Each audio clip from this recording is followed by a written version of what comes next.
I stuck the vest on for a reason. Look at that. So, hey, all right, welcome to the Ginger Podcast. I'm here introduced by a guest, a very good friend of mine who actually taught me a lot about bodybuilding, educated me, guided me in the right way. Mr. Paul Dyson, how you doing? What's going on? How are we doing? You all right? Yeah, wicked. All right, so tell them a little bit about yourself. Obviously, I know you really well. Etc. So yeah, just let me know. Just let them know what you do, what's going on, your bodybuilding background, and then I'll start picking your brains. Okay, so obviously everyone calls me Dyson. I'm 33, so I'm old. Been bodybuilding for 5 years now. Competed 4 out of those 5 years. Started in men's physique, like 100% natty. Got blown away completely, completely. I competed against Romain Lansford and that, and I was turned up backstage shit the bed. This is what we've got to do, is it? But I did start with, and kind of fell in love with it, and yeah, just carried on from there really. That's fucking nuts. Wait, your first show was what show was it? UK BFF South. So literally the UK BFF's one of their biggest shows. We used to be one of their biggest shows. It was 3,000 people there. It was ridiculous. I didn't get on stage till 10 o'clock at night. I had to drive back from Portsmouth, man. Anyone that knows where Josh lives, we live 3.5 hours from Portsmouth. Drive back from Portsmouth, so there was no cheap meal, nothing like that. It was just go home. Fucking 100% natty going into the UK BFF first show. You obviously had no idea what was going on. Do you know what I mean? I was peeled, mate. I was properly peeled. The problem was I'm 6'3", just under 6'3", and it's all I was about 81 kilos or something like that. You just skin and bone just going in there, just peeled with veins all over you. That's wicked. That's wicked. So obviously you've been training, you've done quite a lot of shows. So how many shows did you say now? I've done 6 shows now, 5-6 shows. You've been training, yeah. Because my first show I went to was to watch you at the UK BFF Zach King Khan, the King Khan Classic. When was that? 2017. Yeah, it was 2017. That was awesome. And you won that. You won the classic in. What was it? Was it tall and short? Tall, classic tall class. It was tall, yeah, tall one. Wicked. All right, so let's ask a question. So obviously, do you have a job while you bodybuild? Yeah, so I am on the board of directors of one of the UK's largest paper converting companies. I'm a commercial director for them, so that's pretty heavy going sometimes, but it gives me a lot of freedom as well to do my own stuff. I'm the boss, so I can sit and eat my meals and that when I want. I've lost. All right. Go back because you cut out because Skype's got some shit connection. We'll go back. So what are you? You're board of directors of on what?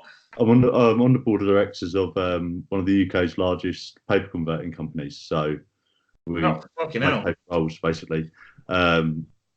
And so I'm a commercial director for that. I just realised it's the first time I've asked you what you do. I've known you all this time. I've never known. I know you work because I know that you pay the bills, and I know that you have a nice car. Well, even than that, I just know you. You're just some Dyson who I train with. Fucking retard. Who comes round and steals my Pepto Pro, but he's on prep, so I can't complain. Get them. Bulk powders weren't delivering. What's that about? We're fucking bulk powders. So you got a job while you bodybuild. How do you find the balance, right? So have you always, ever since you've done a show, have you always worked? Yeah, always worked. So before I was in this job, I used to be on the road, selling, and doing jobs like that. You book appointments around meal times and stuff like that, just because you do. Right. A lot of sitting in my car eating.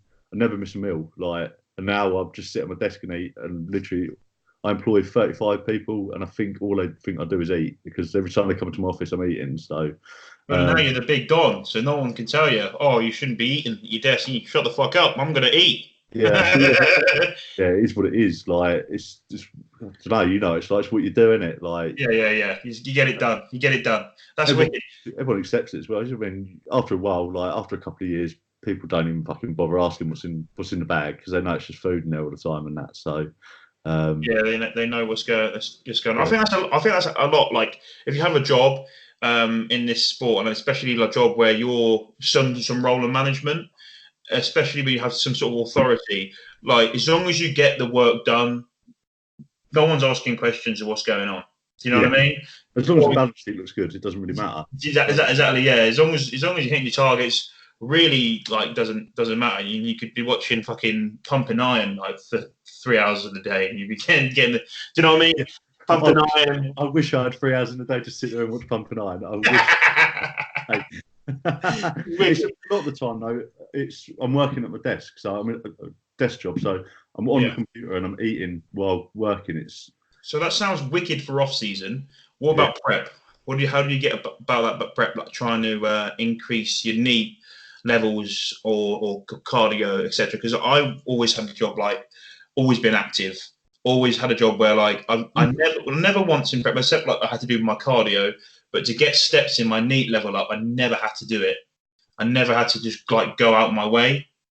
So before this prep, I never really counted my NEAT at all. Just did my cardio, got it done. I always prepped myself before, pretty much. So just got it done, and you know what I mean. You know where you need to be at, and But this last prep, I prepped with Corinne, and she wanted to know my NEAT, and she set me step targets and stuff like that. And it was a case of generally, on average, by the time we get home from work, I've done about 4,500 steps. Got a pretty big production facility with a big warehouse as well. So I am walking around that a bit, but on prep, I found myself walking around it a lot more, like going a long way around.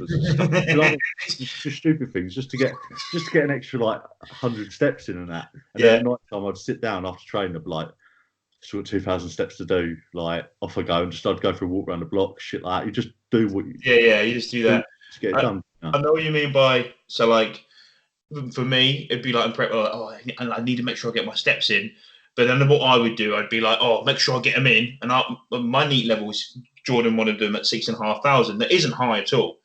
But I'd start doing I'd do my first exercise class for 7 o'clock in the morning. So I'd make sure I'd do cardio before that.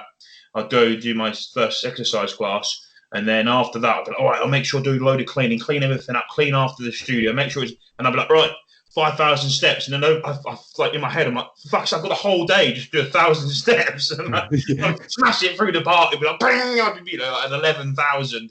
Trying to rein it back in. Well, at the minute, Corinne says I've got to do between 7,000 and 8,000 steps. Yeah. She wants that as my average. I was at an expo yesterday in Brussels, and I did 17,000. And I was at a rave on Sunday and did 32,000 steps. She just literally messaged me back, just what happened to the steps on Sunday? 32,000. Yeah, sorry. I did tell her about it, but yeah, sorry about that. I mean, that's what with my steps at the minute, my NEAT level, I was having them at 8,000, that was the minimum, and then it's just try and bring them down a little bit to 7,000, which I was sweet. I don't have to do I don't have to walk, but yeah, I'll be I'll do for me when I'm at work. Obviously, I'm a supervisor, more of a duty manager now, where I'm gonna do where I work. So for me, I'll be I'm going to do the maintenance, and no one can tell that I can't do it because I'll be in charge. And then the maintenance, I think I put an Instagram video today. It involves sitting on a tractor for about 2.5 hours of the day. And I was just I put my headphones in, I listen to podcasts. It's fucking sick. Everyone's looking at me who's this fucking idiot? I mean, it's nice in the summer. Well, for me, it's dangerous in the summer because I get burnt. And then in the winter, now, I got pissed. I just fucking showered, just completely soaked. But I had my big coat on. I didn't care. I was listening to some podcasts, and I was fucking having happy days. But yeah, I knew I wasn't getting loads of steps in and burning those precious calories. Yeah, that's it. You're shoveling it in your mouth, and you're just literally walking it off. When you're 33. You say did you say you're 33? Or what did you say? Old motherfucker now. Man. You know what? The weirdest thing is, you're 33. Someone said to me, I did an exercise class with yesterday. So a lot of ladies. She goes she's showing me a picture of their son. She said, "Don't you look alike?" And I'm looking at him, and I'm I'm a lot bigger than him, but yeah, he's got the beard and that. And I was like, how old is he? He's about 30. I was like, oh, all right, how old do you think I am then? She was like, oh, you're about that age, aren't you? And then I was like 33. I was like, fuck off. I was like, I'm 23. Anabolics, mate. I was like, well, anabolics in the beard. The beard, though, the beard ages you, man. But it ages everyone.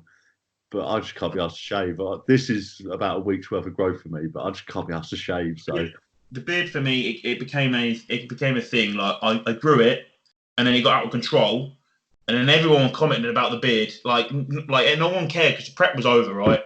Prep was over. I was looking like shit. I'm off season. No one cares now, right? No one cares about you. What people did care about was the beard. So I'd be like, I might shave my beard off, and I'd be like swarmed with like 50 messages going, "Don't shave your beard off, bro." He was like, "It's the worst thing I've ever done." He was like, "My girlfriend left me." I'm like, "Fuck no, I'm not doing that. I'm keeping this shit." My wife will leave me if I keep growing it. Like, she hates it. All right. So during prep, you find work. It doesn't it's not hard. The worst bit is for me during prep is like the last kind of 4 weeks. I've got my job's quite pressured. I make obviously employing 35 people. You have a lot of shit to deal with a lot of the time, and the job I do, I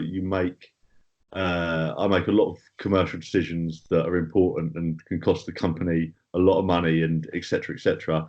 Yeah, and you get that kind of brain fog, didn't you, where you just shit don't make sense, and I'm just staring at numbers on the screen and stuff like that. I'm just brutally tired from getting up at 5 o'clock to do cardio. I've got two young boys, so I train late at night and cardio's early in the morning, and then obviously working the day and then running around after them guys. That last 4 weeks gets real tough.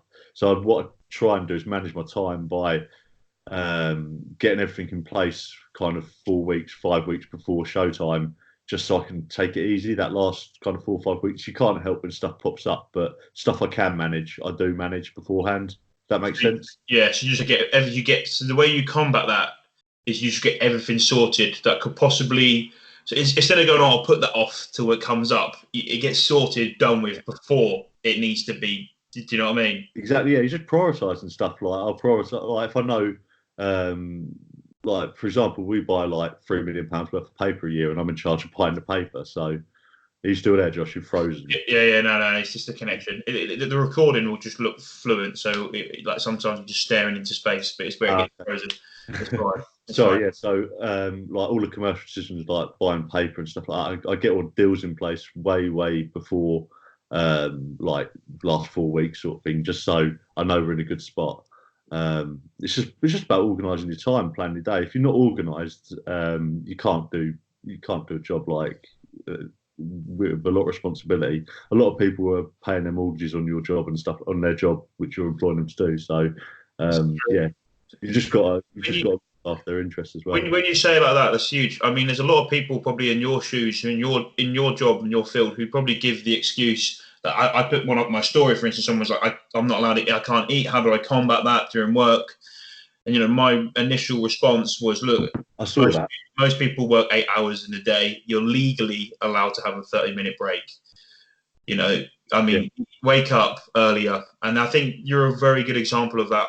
Look, during prep, even when it's like probably the most extreme example we can give, it's still the job gets done. It just gets done. I think in terms of being on prep and in terms of last off season, I was on like 7,000 calories a day. So like for a little while, like ridiculous. And the issue with that there's more of an issue with that in terms of it takes so long to eat the fucking food. Like you've got a Tupperware dish, like full container full of fucking rice and chicken and broccoli, and it's taken me like 25-30 minutes just to get through it. So what I ended up doing was just took a blender to work, shoved the whole lot in the blender with water and just fucking blend it and drink the whole lot. I've never had that problem. I think it's because I'm short or I'm just really fat. Like I'm a fat boy by heart, but never got really. I did get pretty fat before, but like I don't know. I've never had the problem. Like this off season with Jordan. Well, how deep I'm into this off season right now? What 9 months? So September. Longer than that into it, really, ain't you? Yeah. Well, yeah. We didn't really have a season last season, did you? You didn't. like, you did compete last year, didn't you? Yeah, Last season's when I competed. What's that? Yeah, I competed in 2018. Yeah, okay, so a year pretty much. Oh, yeah, so sorry, you are. But I thought you were longer than that. Yeah. So 9 months, and there's not once I've had a time where I'm like, oh, I can't eat anymore. And I'm hearing everyone speak about it, and I just think like, I'm short. It must be a short man thing, like, or I'm just fat. I'm just like, I want to say something to him, like, is it normal? I'm not finding it difficult. Like when everyone was, it seemed to be a thing. Everyone was struggling to get their food, and it was really hot. For me, I was just fucking fat. I'm like, yeah, just swapping it in, and I'm like, sweet, like, oh, I feel good. You know, what are your calories? What am I on a day? Yeah. At the minute, my calories are a little lower, so they're just under like, I think it's just under 4,500. Just basically near enough double that. Stick another 3,000 on that and see how you get on. Yeah, but you're taller, so I think in my head you're taller. You're burning. You're a lot higher up than me, so you must be burning more calories just because you're that high up. Your blood's going up. Yeah.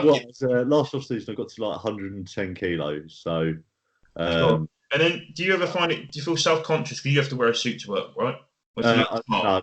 When I go to customers, I do. Right. I just look like fucking security. That's really? So you don't have that problem of being like just fucking feeling too hot and you. I'm a sweaty bastard as it is. I'm sweating now, just sitting here like always. Yeah, just getting fucking sweaty. I like that. But right, you mentioned something that's really like, I've had no one on this podcast yet, and I do want to get people on who can talk about this, because everyone gives that the excuse of work gets in the way why they can't do it, or like people give it the excuse, oh, you got in a better condition because you're a full-time athlete, blah blah blah. But majority of people are working. You've got something probably which is a lot more important than you raising a family. I know you've got a very young kiddo. How old are you at the youngest? Austin he's 2 in a couple of weeks. So that's a lot of attention. Yeah, what's that? You've got to give, obviously, there's a lot of attention going into the 2-year-old. Like, there's a lot.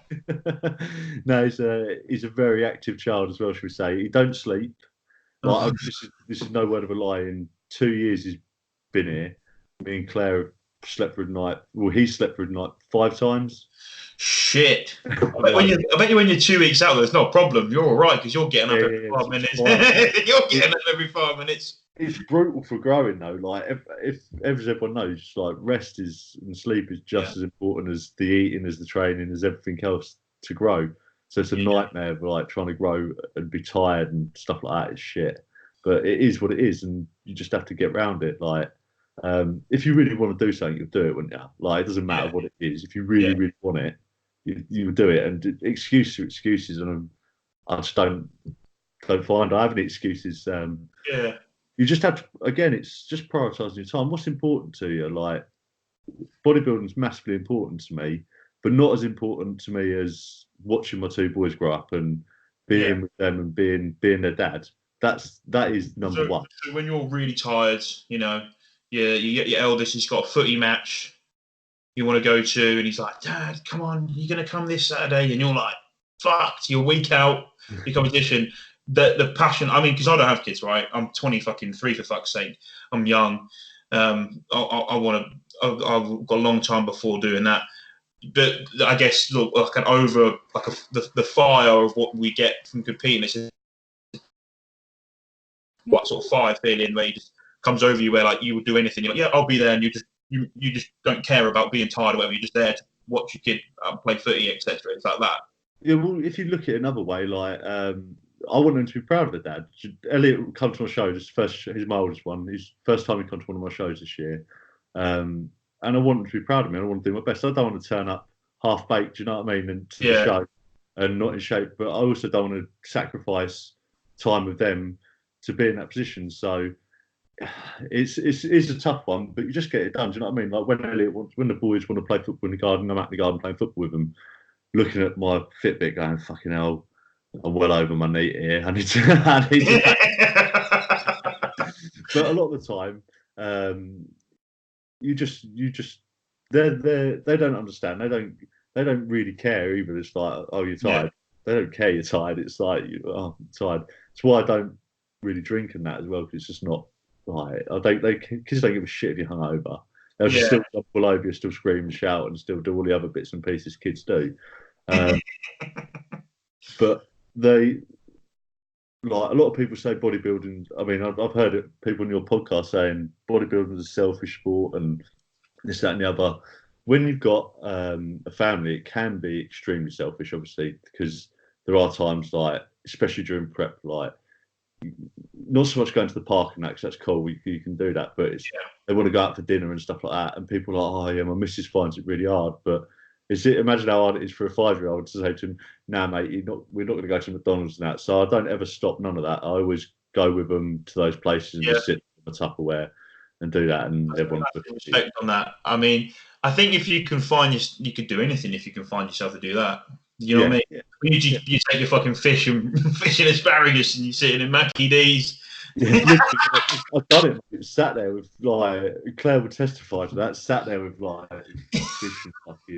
fish and a rice cake, and then I got fish and a rice cake. Yeah, it's fucking sat there like that, just getting it done. But yeah, bodybuilding's not just there is the selfish side of it, but also you think of the things that Elliot and Austin are learning just by watching me bodybuild. Yeah.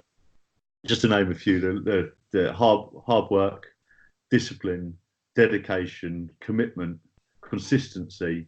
They're not just bodybuilding skills; they're life skills that they're watching Dad do every single day. Like, they're watching me, because there is no off switch with my bodybuilding. I'm always on plan. Same as you, exactly same as you. It's either you're either in a deficit or you're in a surplus. There's no balance bollocks. I want to be, you know what I mean? It's so they're always used to be, and every day, no matter even on Saturday, if I'm just sitting at home doing nothing, I'll prep my food like I'm going out. So all my food being Tupperware still, and I'll just grab the Tupperware, just fucking, because if you have to cook and stuff like that, and it's just a case of getting up early and getting it organised. Is that the same with kids as without having kids? Apart from I have to get up probably a hell of a lot earlier than most people when I don't want to. Yeah, that's fucking too right. Too right. It's actually amazing to hear it though, like, because us young guys, you don't think about that, because a lot of the older guys, I've got kids, like, for instance, like Harry Harris, he's gone pro. He's got kids. Rob Taylor, a massive guy. Like, the dedication he's got. Like, they've got kids, and they both work. Like, Rob Taylor runs a gym, you know, and Jamie Joel Howie's got kids as well. Like, exactly. And the thing is, it's like people. People say you. I think sometimes when you listen to you guys, I feel like sometimes you can use your own prep as an excuse, if you know what I mean. I think you'll find that those guys I can't do this because I'm on prep. Us guys, we don't use it as an excuse, because it's our choice, and it's I mean, it's your choice for everyone. But I think the older you get, the more you realise. I'm not saying that the younger lads do it just to say I'm a bodybuilder or whatever, but I think the older guys who have been doing it a while, we really, really want it. Do you know what I mean? Like, really want it. Especially guys like Rob Taylor and like James Joel and that. Like, those guys are fucking huge. Like, to get to where they've got, it's taken years and years and years of, like, graft, in it. Like, I'm not saying it hasn't for everyone, but they've had the other aspects of having a young family and running businesses as well, like in the gym, gyms they own and stuff. And it's hard graft, but it could be an excuse. Anyone could use any excuse, though, couldn't you? I'm tired. The kids haven't been sleeping, and this, that, and the other. But it's never going to get you anywhere, is it? It's about I like that approach, but it's really interesting to hear it, like, in here. But, well, no one walks on stage today. Like, I can't walk on stage with a sign like, I've got 2 kids and one of them hasn't slept in 2 years. That's why I'm fat. Imagine, like, as I turn around and like hit a lat spread, it just tattooed on my back. Like. It's just give me let me off this time. Can I ask? It's the same adage though. The scales don't really matter. No one takes a set of scales on stage there and says, "Fucking hell, look, I'm 110 kilos on stage." Like, you can't do it. So you got young kids, all right, and obviously you're an enhanced athlete. How do you feel about that? In terms of what, like the anabolics don't change my mental state. I'm not like that because I know they don't change your mental state. I'm talking about like having that around. But it's hidden. Like it's the boys have no idea. Like I do any anabolics or anything like that. I'd be surprised if they knew what an anabolic was. Yeah, of course. They're not. But they don't. I don't pin in front of them. I don't. It's all kept. Do you do it before you go to bed, just for that reason? Always do it real late at night when they're both asleep. Exactly for that reason, and everything is like there's zero chance of them ever being able to get my bits and get hold of any of the bits I've got. Everything well away. In terms of the health side of things, because that's another concern. Like I said earlier, my kids are my number one priority. Anabolics aren't healthy. Like anyone that tells you anabolics are healthy, like not in terms of the way we use them. It's just not. You can minimise the risks of what can happen with the health subs we have today. But I think there's a lot of health subs today that can minimise a lot of the risk. But it's called minimising risk. It's not. It makes it healthy. So the geezer out of the gym selling you go, yeah, just take this pill, mate. You'll be fine. Take a bit of pill thistle, you'll be fine, bro. Don't listen to that guy. When I first started on anabolics, I was that guy. I was like, one of my friends was just like, well, I said, after completing that first show, I was like, right, I need to, if I'm gonna keep doing this and I'm gonna be competitive, then I need to. I didn't know fuck all really about bodybuilding. I didn't know there was natural federations or anything like that. Yeah, that's what I mean. I love the naivety of walking. I was completely naive. I was just going to walk into a men's physique. I need to grow. So he was just like, yeah, gave me a bottle of sus and was like two of them a week. So 500 milligrams straight out a week. Like injecting one arse, then the other arse, and just keep going like that until it's gone. And then it goes, when it's gone, come back to me, I'll give you another one. And I was like, all right. And we did that until two of them went, and I just fucking blew up, obviously. And yeah, did proper PCT and all that sort of stuff. Oh, God. We had, after the PCT, Claire got pregnant with Elliot. So I knew my bit still worked. I was like, sweet, that's the first days. And then after that, I periodically run cycles as you do. Yeah. And then I didn't ever have blood work or anything done back then either. Like, I love this. This is really brilliant. I didn't even know that existed. Do you know what I mean? Like, and then I started to educate myself properly on like, because people were talking about this compound and that compound, and I was just like, fuck knows, I've run sus 250.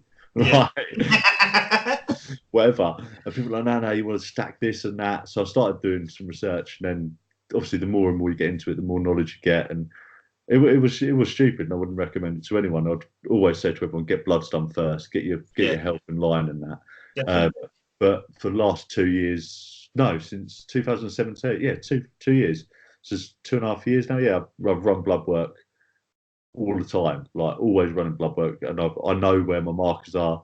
I know where I need to be, and it's actually coming out. I literally had my bloods done last week, and they haven't come back great. There's a few issues on there that me and Corin don't understand what's going on, and it's basically I'm running fuck all gear. I'm running like 250 milligrams a week, and we're probably going to cut that down to just a TRT dose, just because my kidney functions. It hasn't gone like it's nowhere near failure, nothing like that. But it's if you look through the timeline from 2017 to now, you can see the deterioration of it. Is that your ED? Is that the EGF? GFI. That's slowly decreased. Now, I obviously don't want that to keep decreasing because that's a one-way trip to a kidney transplant. Do you want to hear something funny about ED? Right, I looked at my blood, so I sent off not the last one, not the one before, the one before my prep. All right, it's increased. It's got better. Good. Like, what the fuck's going on? And I'm on the most amount of shit I've ever taken in my life since then. And the other strange thing that links with that is my hematocrit. That it's like that's high, like 55, like sort of high, which isn't good. Oh, And I give blood as much as I can give blood. You're only allowed to give blood 4 times a year. yeah. I've given blood twice already this year. I've got a blood appointment booked, but it never seems to go down after I give blood. Really? That's the main concern. Too many red blood cells. So my body's producing too many red blood cells. My blood's like fucking strawberry jam, basically. Yeah. And that's not a good thing. Really thick. Yeah, really thick. Do you So have problems with blood pressure as well? no, blood pressure's good. Oh, That's fuck. the That's the fair. odd, Usually, odd thing. hand in hand, doesn't it? Thick blood, high blood pressure. Yeah, I monitor my blood pressure. Like I've got it on my phone. Like I do morning and since these bloods come through, I've done morning and afternoon. Afternoon it goes high, but it goes higher in the day. But morning it's fucking bang on. Like it's better than bang on. It's really good. So it's a little bit like what could it be? So I've got a doctor's appointment Monday anyway. Because there's no point in doing this shit if you're not healthy, especially with a young family. Like I said, they're the priority. Longevity for me is watching my kids grow up and watching them get married and them have kids and then playing with my grandkids. That's how I have to think about. It's so good to hear that from someone. Of course, everyone I've had on here is like a lot younger. And is like, I want to be a pro. Like that's what our dream is. We want to strive for that. We've all got our benchmarks. Like I want to do British. I want to be like, I'd love to get to British champion. I'd love to win a European champion. And then the ultimate dream would be winning a pro card and then doing a pro like that. Do you know what I mean? Yeah. And I think it's really good to hear someone like yourself, like you said, with your anabolics, you did, the first time you did them, and it was like the pro down the gym, and I think that was probably before a lot of this information that we have are so obtainable. I think now it's so obtainable. Like, you probably didn't even have Instagram yourself. No, Instagram and that I didn't. Well, let's think. Well, I probably did have Instagram. No, I did have Instagram back then. Was that Instagram actually for pictures? It wasn't that. It was just I didn't know where to look. Like people like Dante Trudell and that have been putting out good work, like a lot of good stuff for fucking years. Like way back in the forums, like early 2000s sort of time. So it wasn't the information wasn't out there. It's just I didn't know where to look for it. And I didn't find it. But now you've got like a lot more social media presence from very, very clever people. And the information is a lot more readily available. But still, I see, and you see it as well. I know you do. Down the gym, young lads just fucking pot of D-bowl, banging. Let's just bang as many of them in as you can. That's the cycle done, and then just stop. Yeah, just stop. You watch them come in and they're like 10 stone, and they like 3 months later they're like 15 stone of water, and you're like, what the fuck? Like they look unhealthy. How down? They don't know the health markers. They haven't got anything like that. It's just irresponsible. But that's what you do when you're younger, and I did it too. I mean, it's just irresponsible. Yeah, I know what you mean. You think it's a quick fix. You look at guys, and guys will look at people like you in the gym, and go, fuck, I want to look like him. He looks fucking massive. Look how thick he is, and etc. And they think you did that in 3 or 4 months. They don't realise this is a commitment from you for like 2, 3, 4 years, whatever. Like just proper committed as well. You know what I mean? Like with I can't really say. I don't know how to say his name. With Mars Monster, like people look at him, don't they? And they're like, size that guy. I want to be like that. But they don't realise the commitment that the 6 years of consistent of just eating never 40, never missing a meal and eating and Charlie don't. But oh shit. It's all right, we'll beep his name out. But he also has been consistent as fuck, and that's what a lot of people don't see, and they don't look for the information as well. There are some like young lads out there that are clever though, and they look at the information, they look at what to do, and there's some great resources out there now. There's some really good websites out there that give you good information. So there isn't any excuse anymore, I don't think, for young bodybuilders. But the problem is mates in the gym are the worst influence, aren't they? It's like smoking around a bike shed, isn't it? Like you go down the alley at school at lunchtime, there's people smoking, you're like, you're going and I'll have a fag. Yeah. It's exactly the same thing, like pretty much like, what you on? So I think it's definitely like that. That's definitely wicked. So you're I not go off tangents all the time. I'm worse than you going off on the tangent. you go, yeah, that's it. But no, you covered a lot of stuff, and I think like people will listen to this, especially if they have got a family themselves, can take something away from this, or especially some of the young guys listening to this, who want to have a family, etc. Like, and can take from this. Do you know what I mean? I think that's a brilliant thing to say, and also like, do I have to stop bodybuilding if I do this? Would it be all over? No, it wouldn't. Like, you just bodybuild. You just get around it. It doesn't matter if you're a prep with kid children. You just do it. And I guess you don't know until you've had kids, but the love you have for your kids is a completely different level. I mean, I think someone like Nathan Jeffries, you saw one good to good look at about him and his children when he talks about them, because he's like, I'm going to watch them, and he's sitting there and he's watching, like when he's in competition, sitting there meant to be lying down. He's watching a live feed of his fucking kid playing football. He's like, yeah, go on, lad, like, you know what I mean? Which I think is brilliant.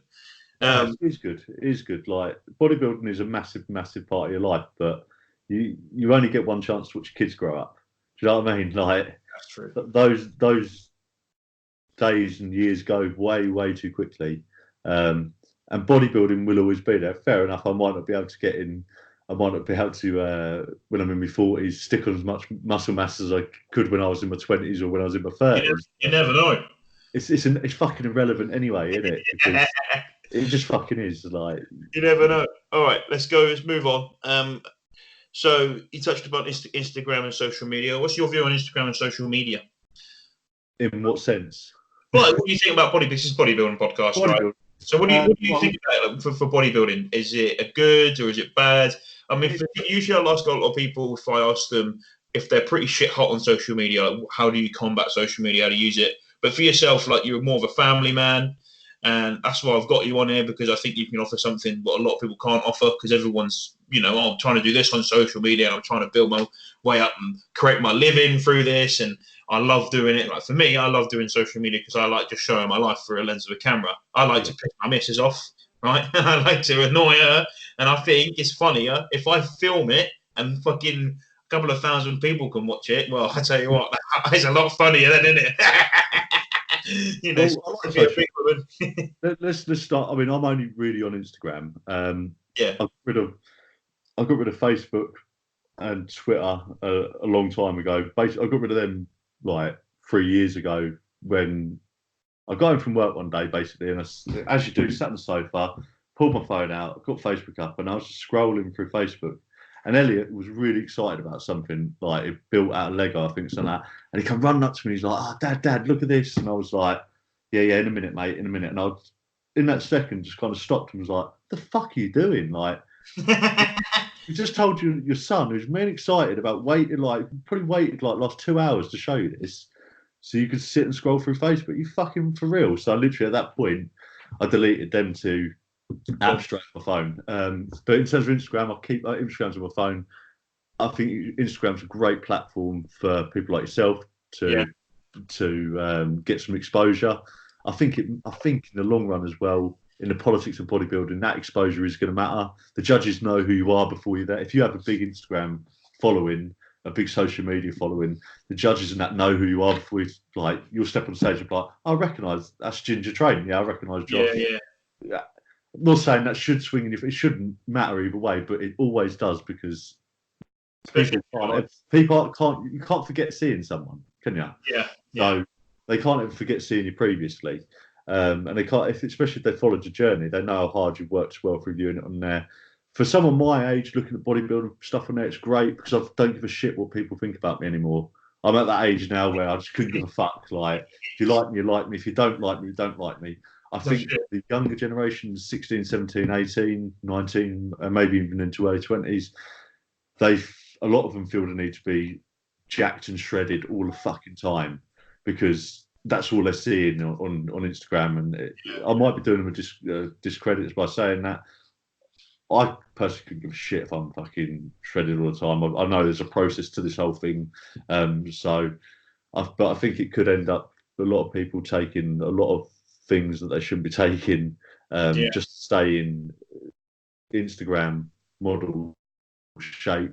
Stay relevant. stay relevant. Exactly. Yeah, exactly. Yeah. Stay relevant because, as you said earlier, and as you say on your page a lot, like I'm a fat mess and people don't want to see it. You're not a fat mess, really. Like, are you? But you know what I'm saying? Yeah.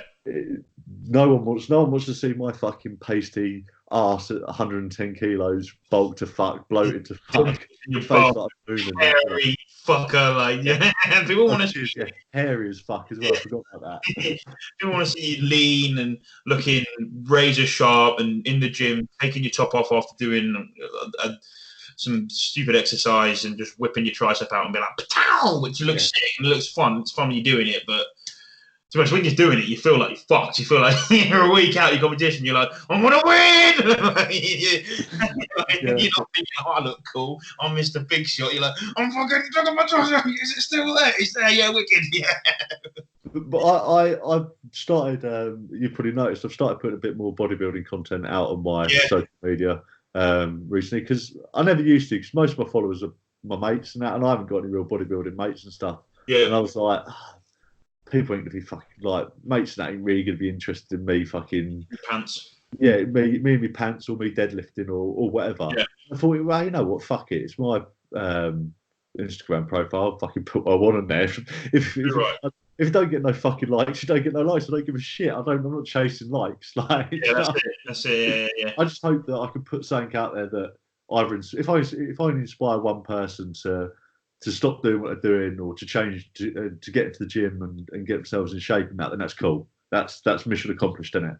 Definitely. That's literally the same with me. Like as long as I could touch someone, make someone feel better about their day, or just make someone laugh, or what I put out, you know, was like, oh, that exercise looks cool. What's that? Or like I try that, whatever. Do you know what I mean? Yeah. It's like that. I've touched someone, made someone just think adult twice or whatever, if they're like, oh, I feel like I can't get through my diet or blah, and they're like, oh, fucking hell, mate, you're motivating me. Like, I'm going to do it. I'm going to get through this. Fuck it. I've only got 1 week left. That kind of thing. Let's talk about your bodybuilding goals. So what are your short-term goals within bodybuilding? At the minute, to get my health markers back in line. Okay. Yeah, that's probably a very good goal. That's not even a joke, man. Honestly, that's not a joke. That's for me. Like that is the main priority. Straight out of the bat at the minute is to get my health markers back in line. Like I can't push until they are. I'm kind of in limbo. I'm just all I can do at the minute is stay consistent in my eating, stay consistent in everything else. And I can't push on, really. I will be able to still stick mass on, just not at the rate I want to stick it on. Yeah. So the priorities at the minute are to get the health markers back in line. After the health markers are back in line, then to push sensibly and keep an eye on health while pushing sensibly. Stick some more size on where I need it. Grow some fucking hamstrings, maybe. That might help. Hamstrings. Being short, well, you're not short. You're 5'8", aren't you? I'm 5. I think I'm 5'9". Oh yeah, you always say that. I always say you're 5'8". You say you're 5'10". I say I'm 5'10" on a good day, but I think I'm literally 5. My girlfriend's 5'10". My girlfriend's 5'10", and she's like a tiny bit. You have the issue that I've got. Like I've got these fucking like long arms, man. Yeah. I don't know if you know this, but your arms are as long as you are tall. Like your wingspan. Is so my wingspan. If you lie down and measured from here to here, like when they're stretched out, as long as you are tall. So I've got fucking 6'3" worth of fucking. Well, take my torso out of it, which is I don't know. What, got a lot of filling out to be doing. I've got to grow some arms as well. Like I've got growth going on. You know, it's like you're never happy, are you? You're never happy. Yeah, I know what you mean. I feel like I feel like I need to thank my mum and dad. I feel like I have definitely. I've only realised it now until I get to speak to people like yourself and that where like it's hard for you to gain. It's like for you, it's like you've got really long arms, you've got really long legs, like, and what you've done so far is amazing. From what obviously I saw, do you know what I mean? To fill out your legs and stuff like that. Quads, like I've always quads, and I've got a really good back as well. They're like my strongest points, so quads and back. But Like I haven't got anything crazy. Like your triceps, that fucking weird, crazy, fucking round thing. Yeah, it's quite long. It's weird, isn't it? Yeah, it's nice. Like it's a fucking great shot. I think I Really, know. I think I know I had freaky triceps because when I prepped, JP asked me to send me a photo of posing, and his response was, "You've got some fucking freaky triceps." That's what he said. that's you know you're doing well with JP. Yeah, I think Jordan says that he's a fucking monster.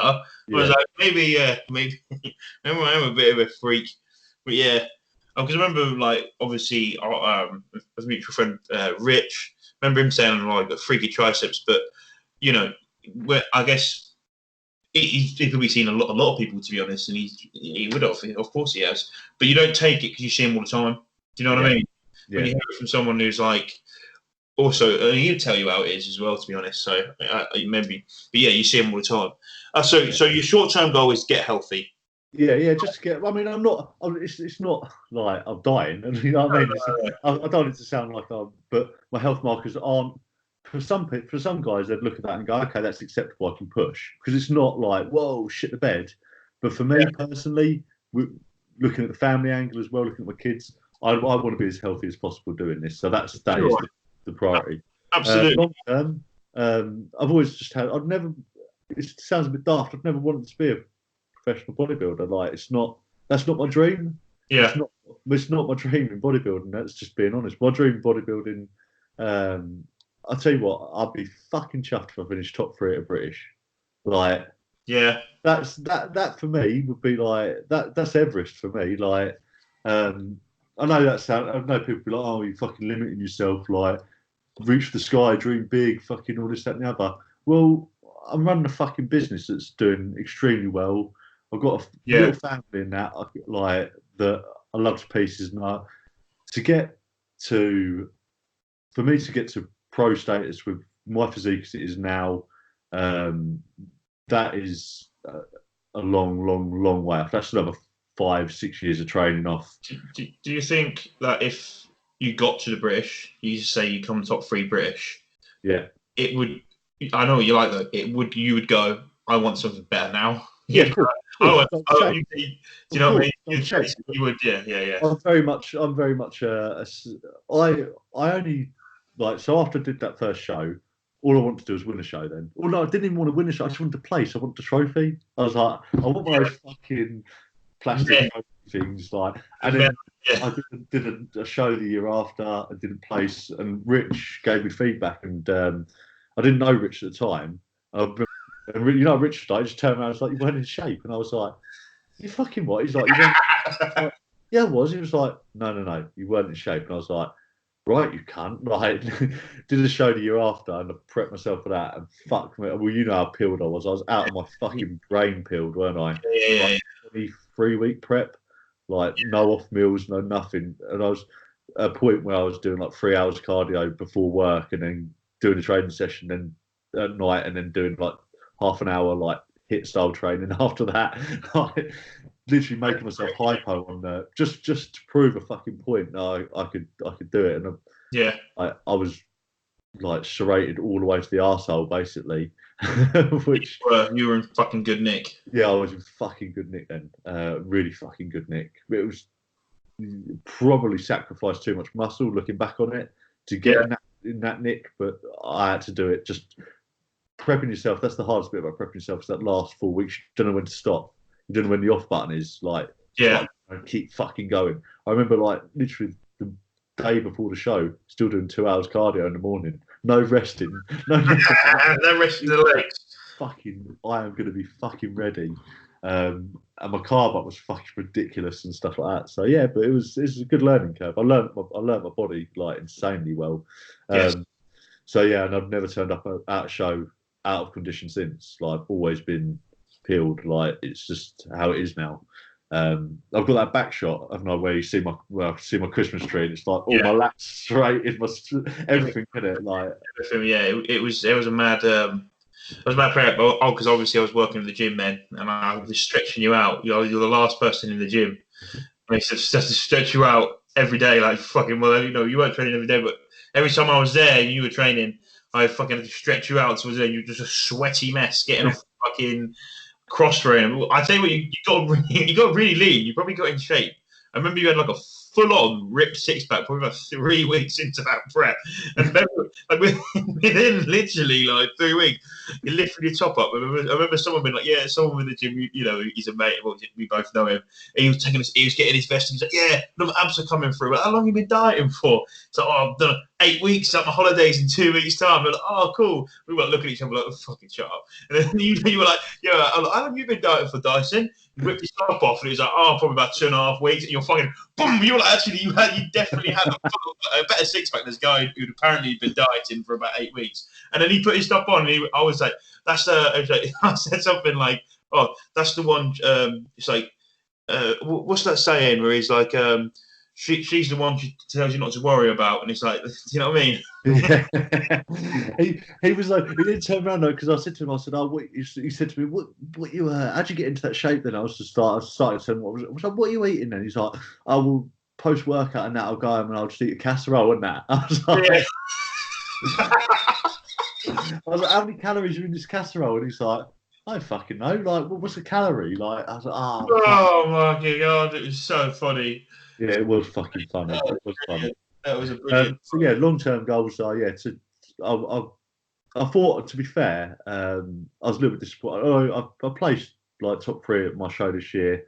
I didn't get an invite to finals, and I was looking back on that now. At the time, I was real pleased to get top 3 because Elliot was there watching me. You didn't get an invite to the finals? Didn't get invited to finals. What? And you got top 3? Yeah, I know. That's exactly what Corin said. Was like, what the fuck? But it's just obviously I weren't good enough. But I personally, looking back on previous finals, looking at my shape and stuff like that, I thought I was good enough for a top 5 place at a British with the size I am and stuff like that. I can't. What? Wait. I was done the British. That was the goal this year. The goal this year was to do the British. I was going to do the British. There was no way I wouldn't have done it. Yeah. Last time around, when I won the show, when I won the Zach Khan Classic, I was also doing the British, and my sister booked her fucking wedding. So yeah. there wasn't a lot I could do about that. Right. But looking at that show as well, I mean, it's all I woulda, shoulda, coulda, woulda, and all that in it. But I think I'd have done well in that show as well. Just I can't stress. Where did you come this year? You did what show did you do this year? Muscle Talk, PCA. PCA. Yeah. You come third or second? Yeah. Third. And you didn't get an invite. No, and the lineup was good. It wasn't even like it was a shit lineup. It was a good lineup. Like the lads in the lineup was good. There was like 7 of us, and it was only first and second get. Only first and second. What? I don't know. That's unlucky, isn't it? Was it? I reckon it was something to do with that you went originally to go for novice. I think it was, yeah. And then they were like, "Oh, so you can't do novice? Well, why couldn't you do novice?" No, I could do novice. Rich was saying to me, Rich didn't judge the show. Obviously, Rich doesn't judge for PCA at all this year. But Rich had a look at me a week out, and he's like, "What class you doing?" I said, "Novice." I said, "I signed up for novice," and he was like, "Nah." He said, "You're classic." He said, "You got my waist, as you know, my waist like 29 inches on stage. It's like ridiculously small for a guy my sort of size." And yeah, Rich was just like, "No, you've got to do classic." And on show day, I turned up there and registered, and I was like, and Rich said to me, "Go ask Warren to have a look at you and tell him what class to put you in." And I did. I went and asked Warren, and Warren got me up on stage and was like, "Right," went through the mantras, looked at me and went, "No, you're going to classic." Moved into classic. Yeah. That was it. Like, okay, fair enough. Best decision made of the day, really, pretty much. Because I love the class as well. Like, classic bodybuilding is what I like. Like, it is just what I like. So yeah, I just thought going back into classic again. At the time, I thought going back to classic again didn't feel like I've moved anywhere. But sometimes you've got to know your place. Do you know what I mean? Like, and work to your strengths, and my strengths is my shape and my lines. I'm not a mass monster. I'm not thick as all over. So you just got to work to what you've got. And my lines and my pose and my presentation are what's good for me. So yeah, I think people need to listen to that. What Dyson just said right there about going with your strengths. If you are going through your first, second show and you're thinking of doing, like if you are very classic or you're not classic, and you're like, I'm going to jump, I want to do it, like stick to where you can win, and what you, do you know what I mean? Fair enough, we're not telling you to have to do something, you have to do it. I'm not telling you. This is advice. Someone, like, if someone could give someone, that's probably a really good bit of advice to take. Do you know what I mean? Yeah. It's like pretty much like telling a powerlifter who's like really, really good at squatting, good at the half decent deadlift, really shit at bench press, and saying just go for your squat because that's where his strengths are. Do you know what I mean? I think that's probably a very good way to look at it. So that's so long-term goals would be top 3 finish. I'm still well baffled that you didn't get a. I'm sitting. I didn't know that happened. Yeah. I'd have done the British otherwise. I was on for doing the British. Like I cleared it with Claire and that, because obviously when I go into prep, it's not just my decision. It's a family decision. So I cleared it with my wife and that. And she was like, yeah, got support. Yeah, she always does. She's fantastic. So it's soon, isn't it? Yeah, it is. Yeah, nice next week, I think. It's actually it's the fucking fucked up thing about it is the day of Austin's second birthday. So would I have been able to do it or not? Fucking hell. Well, Jesus, I'm baffled. I'm baffled, and obviously one of my last, I've got a few more questions. So I've been keeping you for a while now. Okay, cool. It was your strategy of your dream, and you basically just described that. What you want to do, you want to get your markers back up. You're going to try and build more muscle, and are you going to go for actually? This is good. Are you going to go for classic next time you prep? Fucking right, I am. Yeah. Nothing else about it. Yeah, fucking right, I will be. I love putting routines together. I think the presentation in bodybuilding has been lost a little bit. There's some great poses out there, but there's also a lot of toss out there. And there's nothing frustrating to me than watching someone do a routine and all they do is hit their mandatories. Like, oh my god. Me and Claire, you're the same. You're a good poser as well. Me and Claire sit in my living room, and in my Instagram, the save folder, I've saved, like, if I see a pose I like, I save it, and then I'll stand in the living room and I'll replicate poses, and Claire will sit there and go, that doesn't suit your physique. She's been doing this for 5 years now, so she's like, that doesn't suit your physique. She's got the eye for it. That shot suits your physique. That shot looks good. That shot looks shit. Why don't just change that bit a little bit? And she's really good at stuff like that as well. So I love putting routines together. I'm the same. I always think the weirdest things. I think of routines when I'm in the car. Yeah. So I have music playing, and I always, every time I listen to a song, this is really messed up. I don't know if it's messed up, but this is how I work. I'll listen to music in the car, and I'll hear a song, and I'll think, how would I pose this? I know exactly what you're saying. I do exactly the same thing. I'm like, can I pose this one? Like, let's think. Hit side chest there. Yeah. That's it. Yeah. And then let's think that could go straight into, and you just like. And there's songs I think of, and I go, yeah, I'd have to be fucking huge to really get on with this one. And I'd be like, oh, I'd have to improve my stepping. I'd have to be like quite good. I'll have to take some dance lessons or something. You know what I mean? I'd have to move. I'd have to move like Kai Green to get away with this one. That's what I think. It's so weird. But yeah, I 100% agree with you. Within across bodybuilding, like this is across the amateur and the pro, that the presentation of posing has been lost. Like. Yeah. Especially, and the really annoying thing on the live streams, they don't show, because they don't have the copyrights for the music, you don't get to see the routine properly. But it annoys me a little bit. I love watching the routine. Great pose out there, like Andy Scott. He was my example. I was going to say. Man, like just like watched him, just like, oh man, this guy is fucking good. Like, he's really open, isn't he? He does an open class. He's like, he doesn't do classic bodybuilding. He's open, but he poses with. He poses like Andy Scott. Like, I can't say that he poses like anyone else. He hits a few classics. He hits some crazy, most muscular stuff.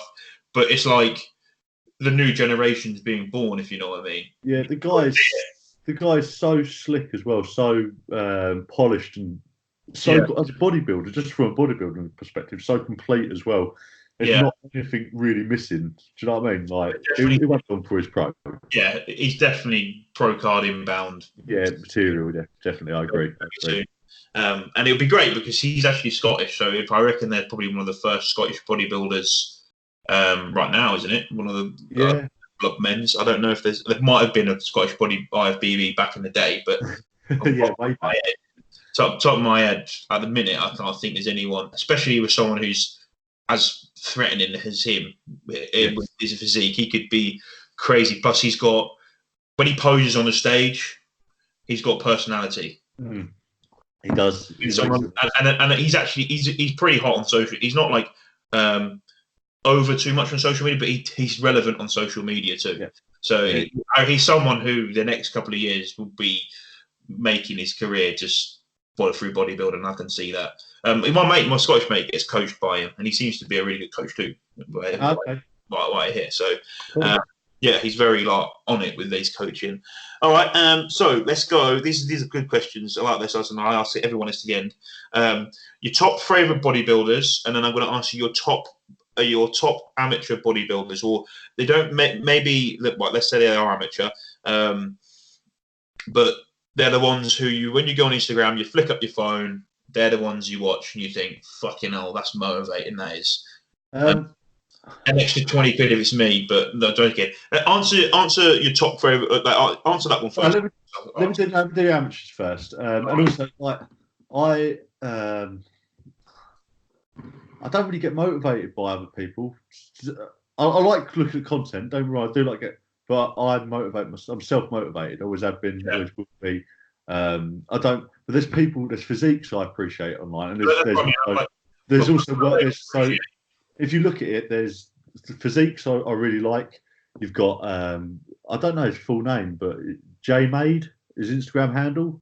Oh, he beat me. I saw him at the Muscle Talk Juniors, and I was just, this guy blew me. He's just got these lovely big full round muscle bellies, and he's such good nick. Really good. He's really good. If he keeps going, he'll make it, I think. Yeah, he beat me the London. Yeah, he's good. I like him. I do like him as well. Kerry Hughes. Oh yeah. I know. Against Kerry, and although he doesn't come in like super sharp, I've never seen him super sharp anyway. Yeah, he's another one that's just got a lovely shape, really good poser, really good presentation. Yeah, like really nice full muscle bellies as well. I like that look. Like it's a look I haven't got. So I haven't seen him prep this year. I think he's been concentrating on his PT because I do follow him on social media. He makes me laugh. But his posing routine to Stormzy, that one. You seen that one? No, I haven't. No, was it good? Fucking amazing. I remember standing watching him, so I competed against him at PCA Hampshire. And I remember watching him thinking, shit, man, I need to step things up. This guy's good. And he was really good. Yeah. And obviously Andy Scott, they're kind of my top three in terms of look, so just off the top of my head. But then you've got guys that I look at, amateur guys that I look at, and the work ethic and the consistency and stuff like that. You're in that bracket. Although the Master Monster doesn't compete, these are guys I know personally as well. That he's in that bracket of just consistently day in day out nailing it like every day, and it takes commitment to do that. It does. It takes a lot of commitment to do that. Yeah. My training partner like nails it day in day out as well. He's not a bodybuilder either, but he just nails it. So those guys, they like Pete Gowan, lovely shape on him as well. He could do really well if he gets back into it again. So there's some guys local that I've got a lot of time for and how hard they work and stuff as well. So I 100% agree with you on that. Well, especially people around you, like you would just see someone like from like when you see him for 2 weeks, you see him and like they fucking doubled inside. You're like, wow, like, he's just been at it, eating and just. Like if you think it's going to get like you think it's getting tough, you're watching someone eating blended chicken, and you think, fuck it, that ain't tough. I'm not. I need to work harder. If it's motherfuckers eating blended chicken to get big, there's going to be someone who's I'm going to be competing against one day who's willing to blend their chicken and get shit done. I've got another mate down in London, Adam, that he's never competed before, but he got himself in real good shape. He went on all that fake. He got himself in real good shape, and I'm trying to get him to compete next year, and he'll do some damage next year if he competes. Yeah, he'll look good. So props to him as well, man. So that's cool. Now in terms of pros, Yeah, we go. It doesn't have any current pros, like your all-time fucking bodybuilder. I'd say I'm not really big in the current scene. It doesn't really do a lot for me. In terms of current pros, SAS. Yeah, fucking what a shout! Like, oh my god! There's for me personally, there's SAS and Rafael Brando, whatever his name is, the Brazilian guy. Oh yeah. Well, the guy he did loads of shows at the start of the year. Yeah. Yes. Those two are my favourite current pros in terms of look, because they just look insane. Like Sass's side shots, that hamstring like quad ratio. It's just all his ratios actually are fucking insane. The condition's insane. It is fucking bang on. But my kind of the look I would really like is go back to more mid to late 80s. So like Labrada and Berry DeMay, people like that. Like those sort of guys are the look I like. That's my type of bodybuilder. Because they all could put it together in terms of posing as well. They all have, you look at like the 87, 88 Olympias and stuff like that, and you look at all the routines from them. Everyone nailed their routine. Do you know what I mean? Like everyone's routine. It wasn't just come out and do most muscular from the bicep. It was like flowing, like it was artistic. It was bodybuilding was an art. Music as well, wasn't it? Yeah, I know what you mean by that. I think I love when someone who's got a load of muscle. For me, if someone's got a load of muscle, like a Ronnie Coleman, but they can flow. Yeah. Like someone like Lita Brada. Yeah, exactly. Like Lita Brada's just. That's my goal. My goal is to be as much muscle as I possibly can carry that will look fucking insane, but flow like fucking Michael Jackson. Well, man, I'm Michael Jackson, but if you want to look at someone, a British guy that in the mid 90s to like early 2000s won like 6 British titles, but can fucking pose, man. Like Steve Avery, he does posing lessons as well. He's a phenomenal guy, really really nice guy. Go check out some of his videos on YouTube. You'd be like, whoa, man, this guy's got it all, like insanely good. Like, really? But he's won like 6 British titles, so he fucking should be as well. Like posing wise, man, he was bang on. And obviously, sorry, back to my pro list. You've obviously got Arnold. That's why we all got in. Well, why I got into it anyway. Definitely. Bertil Fox, although he couldn't pose for shit. Do you know what? Bertil Fox, because I got my Graham from the gym. He's because he looked when he had the gym in Germany. He did meet a lot of pros, and people were like, Bertil Fox was one of the first sort of people I looked at, and I was like, "Fuck! Look how dense and like man, just like he looks like a frame aggressive. He looked, his muscle looked aggressive. Do you know what I mean? Yeah. It looked that, but it wasn't aggressive muscle like a Dorian Yates. It was full. He posed to same music as you in the '84 Olympia. If you look at, I think it's 1983 or 1984 Olympia, he posed to Marvin Gaye's Sexual Healing, the same as you did.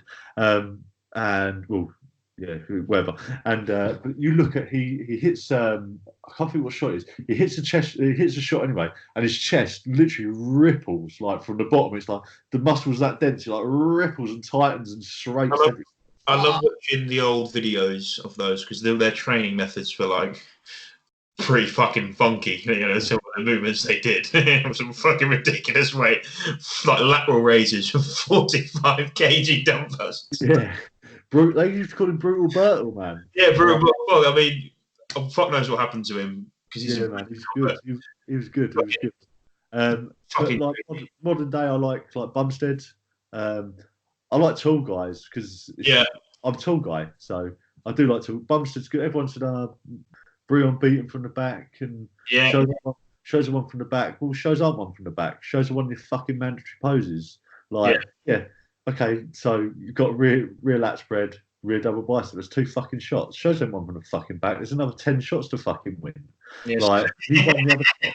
Like, come on. Like for me anyway, that's like people say shows are one from the back, and I should say that as well because I've got my back's one of my strongest body parts, but Bumstead, I like it. I like his look. I like his physique. Definitely agree with you about the whole people, yeah. I mean, if you've got a good back and that's all you've got, but you've lost every other pose, you got to remember there's fucking 10. What's it He's mean? lost 10 poses in the class. Yeah. People need to stop coming out and doing their quarter turns for their routine. Yeah, Please, for my fucking sanity, like. If shows are one for the back, literally, I'll just walk out backwards, like the backwards bound onto the stage. Make sure you get your tattoo saying, if I'm not in shape, it's because I've got no sleeps and I've got 2 kids, all right? Just come out like that. Dun, dun, dun, dun, dun, to the back. Like, quarter turn to your right, I'll just take 1 step to the right. Quarter turn to the left, 1 step back. Just stay facing the other way. That's brilliant. No. Yeah. So you had a lot of favourites, but your top favourites, the guys within the 80s. Yeah, stuff. sorry, mate. I didn't give you one definitive answer there, did I? Yeah, no. Well, you gave me like Arnold. I think I took Bertel Fox, Leela Brada, and Buried in May, and then Sass. Yeah, I mean, I Raphael. haven't heard someone say Sass yet, and I think that's a great shout because I do like he always puts a photo of him up in a prep. I mean, I don't know what's happened to him at the minute. I don't know what's going on with Sass. I would like to know. I think he was trying to get some health markers up. I swear I read something about that, and then I think he's trying to push again. Yeah. I'm not 100%, but yeah, the guy fucking freak. I love going back and looking at some of the old UK BFF finals and then seeing like Sass when he was like in not in the call out and stuff. Do you know what I mean? Or him fighting it out with like Luke Sando, and there's like there'll be someone there like be there. Yeah, and you think fucking hell, these are the guys. Like, they back in then. Like 2015, they were battling it out while I was fucking, just stepping into a gym. Hollinshead deserves a shout as well. His content he puts out is fucking insane. Like he puts on Ruben, and there isn't anyone more consistent than that guy. That guy nails it again, day in, day out. And there's a lot of time, and he's thick as a fucking brick as well. Any man, like he is like thick. I like how a lot of the British guys coming up. And even the guys who just turned pro, everyone looks thick. Yeah. Luke Sando, thicker than a Snicker. You got the people coming up, like, and they all train fucking hard and heavy. Yeah, hard and heavy. So no one can go and like, oh yeah, it's just typical. Like it's what I describe as England. Like the weather's shit, everyone's moaning. It's like, sharp, get in the gym, and if you're involved with the gym in England, it's like, sharp, lift fucking heavy, do it till failure, don't fucking moan, and make sure you look fucking massive. It's just that. And that's what it's like. I can just imagine the British, like all these guys getting to a level of like the Olympia and just walking in with their British tracksuit on, like, we're here to fuck shit up. Like, do you know what I mean? We won't be out-muscled. I love that. Anyway, I've been keeping you on for over an hour now, so I'll let you go. Man. But it's wicked having you on, and I hope a lot of people have taken a lot from this podcast. And I've got to have you on again because we proper nerded it out with some of the bodybuilding stuff. Yeah, that's cool. Well, have me on, like, if you want to do one with one of your other boys and that with like a joint one and shit like that, just let me know. Like night times and that, I can usually jump in as long as we can get some kind of rest day. You're getting in the way of a training. No one gets in the way. No one gets in the way of the training. I love that. Oh, anyway, man, nice to have you on the podcast, and I'll see you on the next one. I'll see you soon, buddy. Nice one.